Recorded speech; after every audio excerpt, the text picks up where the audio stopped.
When Tim asked me last year to speak at this conference, it was prompted by a review in Scholarly Kitchen that Joe Esposito wrote for something I wrote for Simba Information. And this is an example of one of the first reports that I worked on for Simba, dating back more than a decade ago. But consistent in all of these reports is that they identify the broad trends, the global metrics, and the audience for these kinds of reports is a little bit different than the audience in a meeting like this. It tends to be the strategic planning department, the mergers and acquisitions people, and also investment bankers are interested in publishing as a business. So that's the perspective that my talk will bring today. Business side, the numbers, major trends, trends within science, trends in geography, demographics, how I look at the industry, and what the underlying drivers of the world market are. And by the market, I'm talking about scientific, technical, medical, and scholarly or social science and humanities publishing. And by the definitions that we use at Simba, this is the relative size of that, or shape of that breakout of the pie. In terms of dollars, there's a difference between the splits of different formats, journals, books, online services, according to the fields.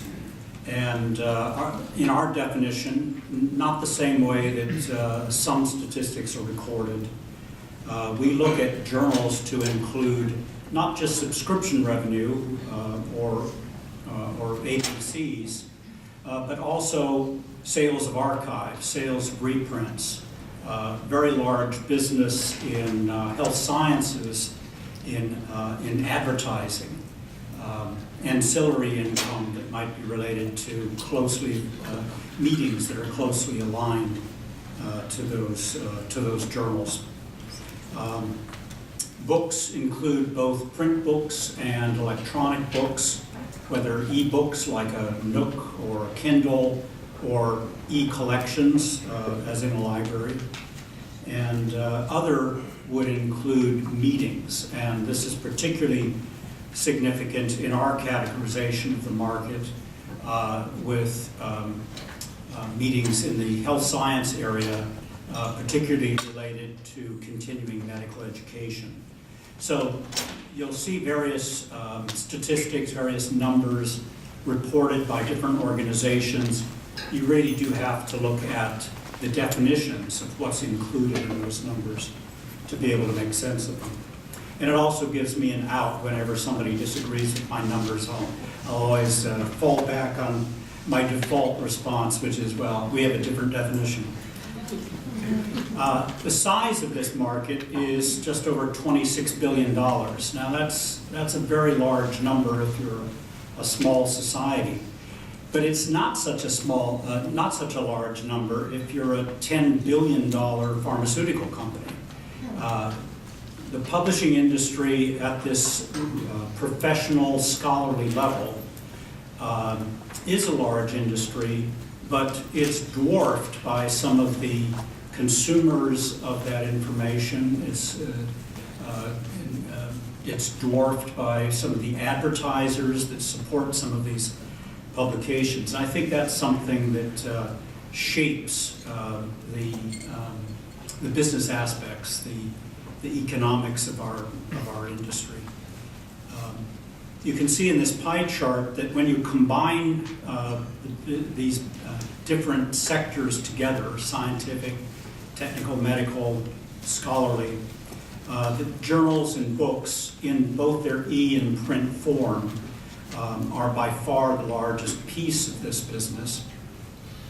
But as you'll see, they have a very different breakdown when you look at when you look at the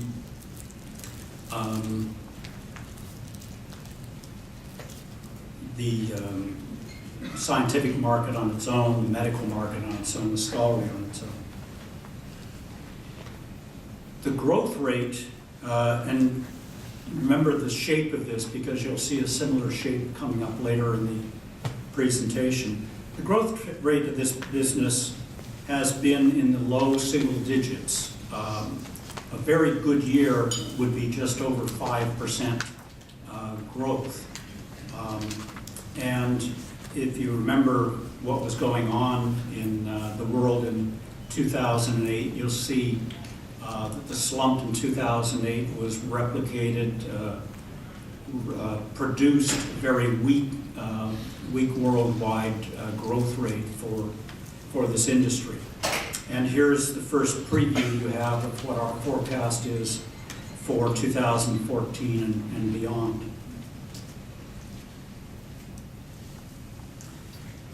The growth rates, I'm switching back and forth a couple of places here between 2012 and 2013 because we're just now in the process of getting information in about 2013. I think Elsevier had its annual general meeting this morning. This is the time of year that we get started getting the primary source data, the earnings reports, the annual reports, some of the SEC filings start coming out now, and the granularity that reveals the impact of an acquisition, the size of something, or the slipping of a part of the business gets reported. But you see, rather than what we saw in this chart, a single growth rate, you have very different growth rates according to geography. On the right-hand side, you can see Europe was substantially down. Asia Pacific, that's APAC, substantially up. You can see on the left side that medical and scientific were almost flat, but scholarly really had a very bad year in 2012. Overall growth down 4% by our estimate. And books and journals, books declining, journals very small growth, and online services pretty solid growth. So depending on what part of the industry you're serving, what your formats are, what geographies you're covering, and what subject areas you're in, you may have a very different experience and have a very different point of reference to use than looking at the industry overall.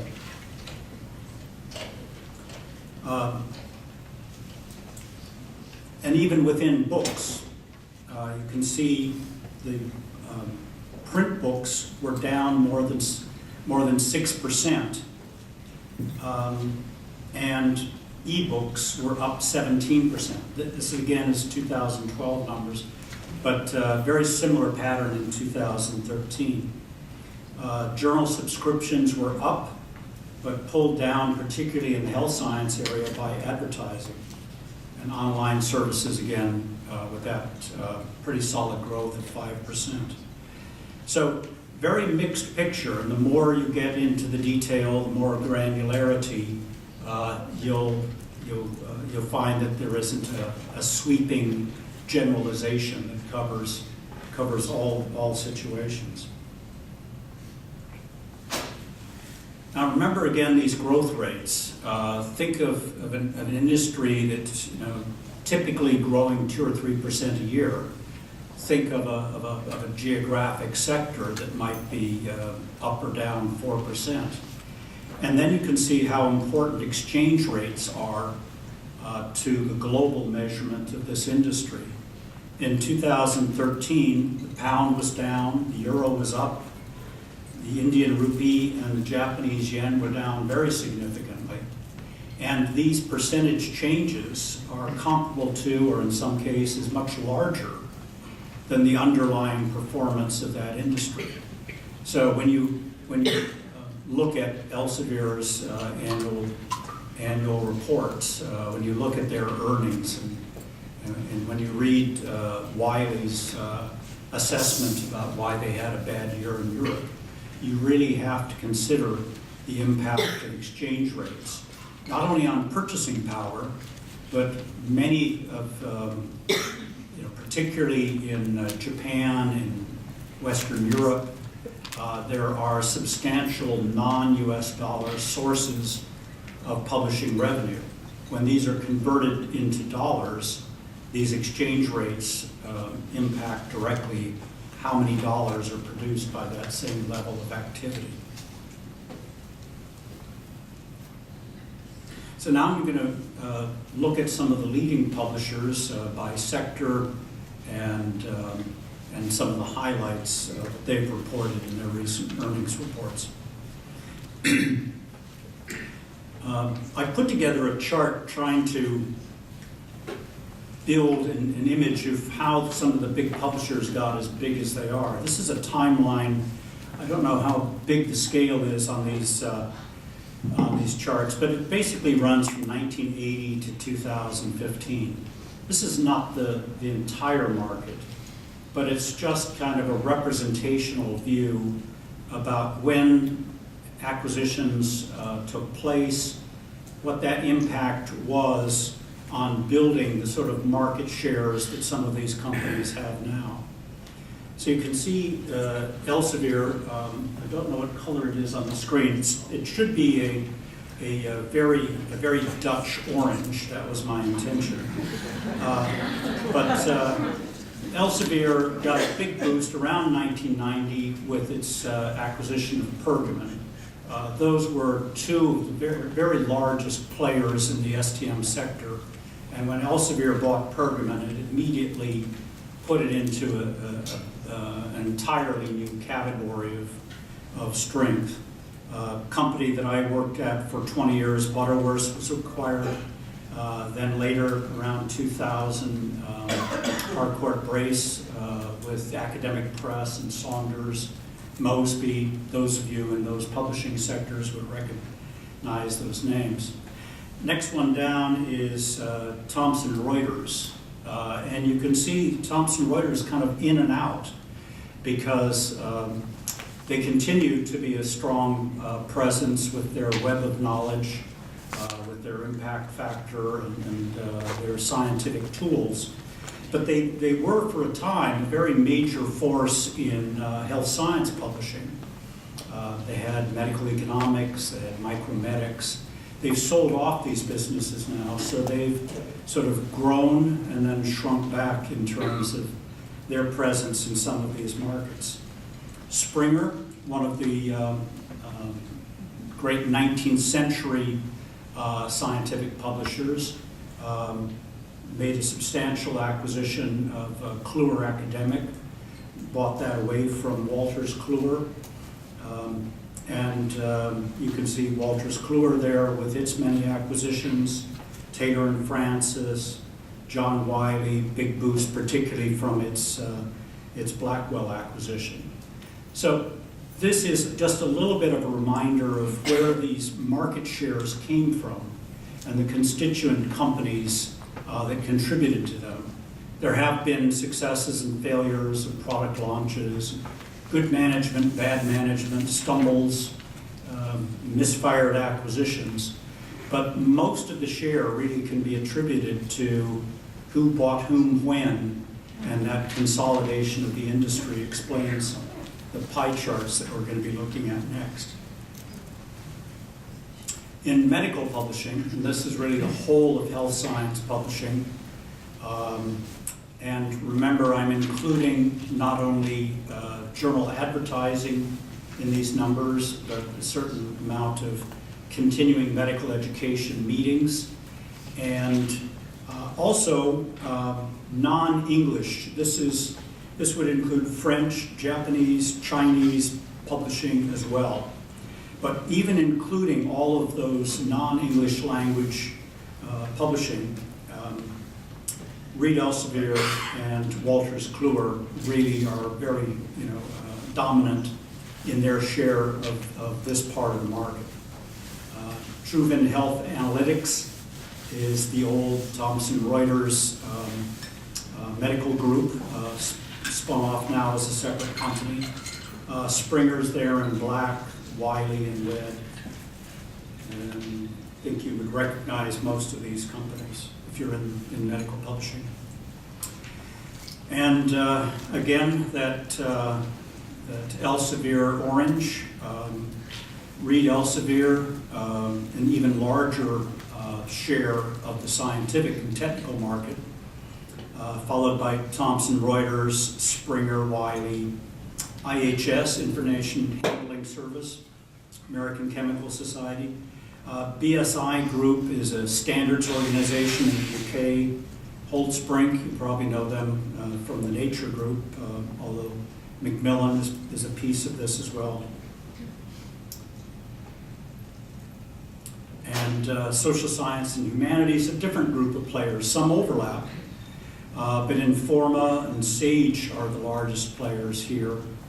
And OUP, Reed Elsevier's there just about halfway down the table. Still a major player in this market, but not dominant.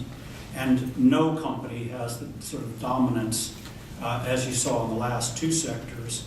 And this is primarily because in social science and humanities, it tends to be much more local languages. French books in France, Japanese books in Japan, Chinese books in China in these subjects.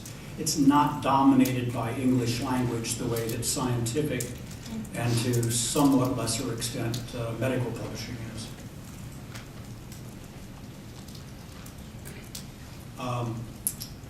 I'll just sort of look at some of the trends. We're going to look at some of the highlights of individual companies.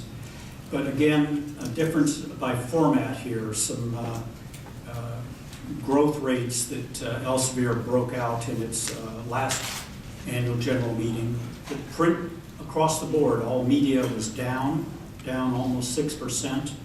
Electronic up, and face-to-face off a small base is also growing. So again, within the numbers, a bit of a mix when you get to the granularity. But there's pretty clear pattern. You can compare. I don't know how readable these are up on that screen. I'll just give you highlights.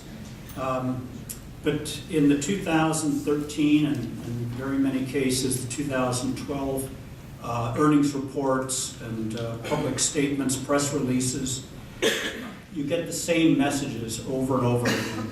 Sales of print books declining, according to Elsevier. Decline in print book sales, Wiley. With a few exceptions, Informa had great book business. They were reinvesting in their books, and they were going hell-bent on digitizing their backlists, and they were getting growth in books, whereas some of the others weren't. Wolters Kluwer was reinvesting, and while print books remained weak, they were having strength in their nursing books. In the journal area, subscription growth for Elsevier, subscription growth for Informa. Wiley had a bit of an off year. That was a temporary phenomenon for them, a timing issue. Wolters Kluwer was talking about growth in open access. They had made a major acquisition, an Indian open access company called Medno, and that was a headline in some of their growth and activities. And double-digit growth at Wolters Kluwer with their electronic activities.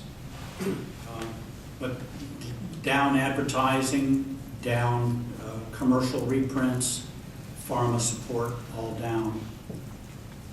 Drop-off was there for several of the companies. Now, before we get into any more forecasts about the future, I've got a bit of a warning about forecasting here. Herman Kahn in 1967 gave a surprise-free GDP forecast, which had the USSR as a very close second in largest GDP in the world. So they can get that wrong. And Ezra Vogel's 1979 bestseller about the lessons that Japan would bring the American economy as the Japanese economy dominated the world. But my favorite is all the Atari product placements in the movie Blade Runner. Now, the way that we do these forecasts is, one way is a pest analysis, and I'll just sprint through this to give you the flavor of it. Political, economic, social, and technological factors. The American Research Libraries, the ARL, Association of Research Libraries, the primarily American libraries, really got a boost from the space race. That rivalry changed federal support and emphasis on collections. It contributed greatly to the growth of journals and to the strength of scientific journals. But it's not the only political lesson. The Chinese publishing industry and Chinese research in general was dealt a mortal blow by the Cultural Revolution. And then the switch turned back on again when Deng Xiaoping reopened China. Ferdinand Marcos of Philippines, before he allowed reprints of most textbooks, Philippines was by far the largest export market for American books in Asia. And Lula, President Lula of Brazil, his political investment changed the face of Brazil in terms of a major consumer of scientific literature. And more recently, although this is still a decade ago, the enforcement of copyright laws under pressure of the publishers and the U.S. government meant in 1 year the profile in 2001 of a typical Chinese library, that light blue slice were pirated Western journals, and the black portion were original Western journals. A year later, after a change of enforcement, Western sales grew tenfold. That black became the black in the lower pie chart, and the faint blue, at least in libraries, virtually disappeared. And as a consequence of all those pirated journals disappearing, the number of journals available to a typical Chinese scholar was down 80%, even though their spending was up tenfold. So there are consequences in both directions with some of these political changes. I said you'd see this chart again. The black heavy line is the Simba estimate of the STM growth rate. Red is world GDP growth, and the blue line is US GDP growth. There's a bit of a lag as you would, oops. What did I